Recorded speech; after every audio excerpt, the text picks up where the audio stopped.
রান্না করব নিরামিষ তরকারি। ডাল ফোড়ন দিয়ে 5 ফোড়ন দিলাম, দিয়েছিলাম মটর ডালটা দিয়ে দিলাম। চালি তরকারি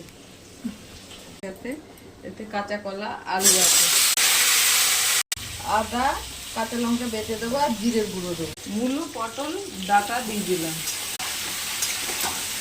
লবণ দিলাম, হলুদ দিলাম, চিনি দিলাম, একটু ঢেকে দিয়ে দিলাম জিরের গুঁড়ো আদা লঙ্কা বাটা। 5 মিনিট মতো কষাতে লাগবে। ঠিক আছে, এবার জল দেবো, জল দিয়ে দিলাম, ফুটবে 10 মিনিট ফুটবে, 10 মিনিট মতো লাগবে। ঠিক আছে, 5 মিশালি তরকারিটা কাটা আছে।